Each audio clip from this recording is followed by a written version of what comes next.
सभी को मेरा नमस्कार। पूर्वांचल संस्कृत में आप सबका स्वागत है। मैं आप लोगों को एक सोहर गीत सुनाने जा रही हूँ।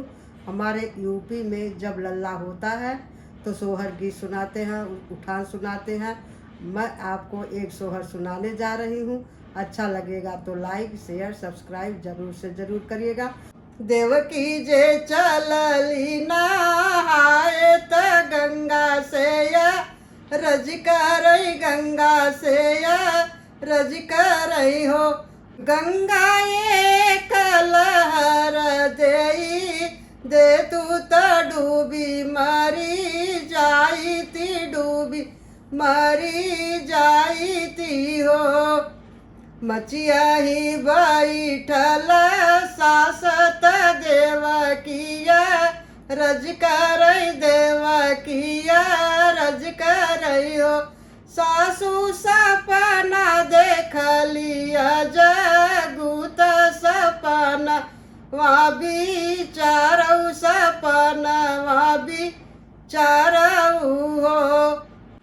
पहला सपन सासू देखली त पहली पहली राती, पहली हर राती हो।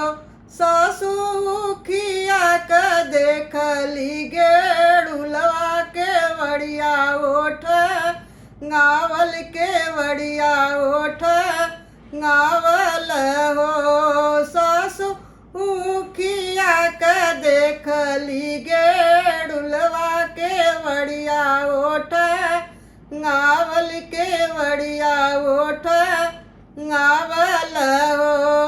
जरा सपन सासू देखत दूसरी हर राती, दूसरी हर राती हो। सासू हमारे आंगनवा में कलसा दिया जल, कलसा दिया जल हो। तीसरा सपन सासू देखऊ त तीसरी हर राती, तीसरी हर राती हो। सासू सवारे बरन भगवान आंगनवा हमरे तप करे, आंगनवा हमरे तप करई हो। उठा सपन सासू देखऊ त चौथी हर राती, चौथी हर राती हो। सासू दहिया क देखली दहिया त छिरकल मोरे अचरा, त छिरकल मोरे अचराऊ हो। इतनी बचन सासू सुनली तो मन मूसा कानी तो धीरे धीरे हंसाई हो।